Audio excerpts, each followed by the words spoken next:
हेर्नुहोस् गाइज अहिले पानी परेको जस्तै भएको छ मेरो हेर्नुहोस् ज्याकेट भिजेर पुरै भिजेर ज्याकेट हेर्नु गाइज उयो भइसक्यो होइन भिजेर पुरै पानी भइसक्यो गाइज होइन हेर्नुहोस् तप पानी क्यामेरामा धरि पनि पानी आइरहेको गाइज हेर्नुहोस् क्यामेरामा पानी हेर्नुहोस् गाइज कस्तो खालको यो मुली उयो हो क्यामेरामा धरि पानी परिरहेको छ गाइज हेर्नुहोस् भिजिसक्यो ज्याकेट हेर्नुहोस् पानी परेको जस्तो उइसो लाग्छ गाइज के हुन आँटेको आज त जाडो अति छ रोडहरू पनि भिजिसक्यो हेर्नु पानी कस्तो तोर्रले हो त क्यामेरामा पनि उयो झरिरह पानी झरिरह गाइज यो पुल हो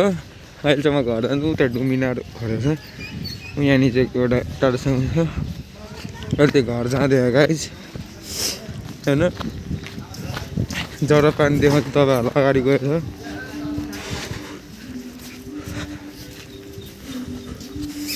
म तपाईँहरूलाई अगाडि गएर देखाउँछु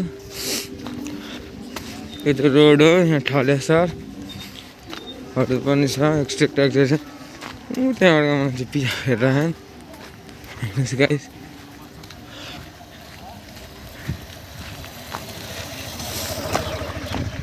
हेर्नुहोस् यहाँ हेर्नुहोस् हाम्रो मामा गइराख्नु भइरहेछ हेर्नुहोस् यस्तो जाडो छ नि गाइस भन्नै नसक्ने जाडो पानी परिरहेको गाइस यार कुन पानी परेको यो पानी यस्तो परिरहेको नि गाइस उता दुई भाइको घर छ यो घर बिगाउँमा छ जसलाई किन्नु छ तपाईँहरूले इच्छा छ त्यो मान्छे यहाँ आउँदा हुन्छ हेर्नुहोस् यहाँ यो जरुवा पानीमा आइसक्यो हामी तर यहाँ एउटा जरुवा पानीमा उयो बत्ती हालेको भए कस्तो दामी हुन्थ्यो गाइस तर यहाँ हाल्दैनन् केला हो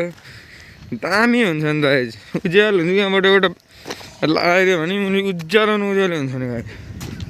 हेर्नु यहाँ पानी छ कुल्सी भन्दा पनि भयो मेरो ज्याकेट भिजिसक्यो गाइस यार लुत्रिको भिजिसक्यो त्यस्तो पानी पर्यो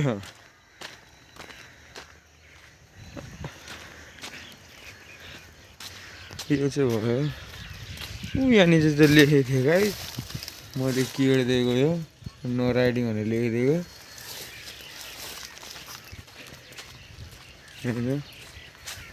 यहाँनिर चाहिँ के अरे खाना खाने ठाउँ हो यहाँ बाबाहरूको यहाँ चाहिँ मामालाई खुवाउनुहुन्छ यहाँ चाहिँ होइन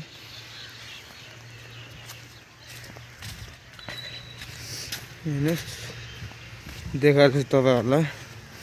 यस्तो दामी छ नि त कर्रा छ क्या जाडो दामी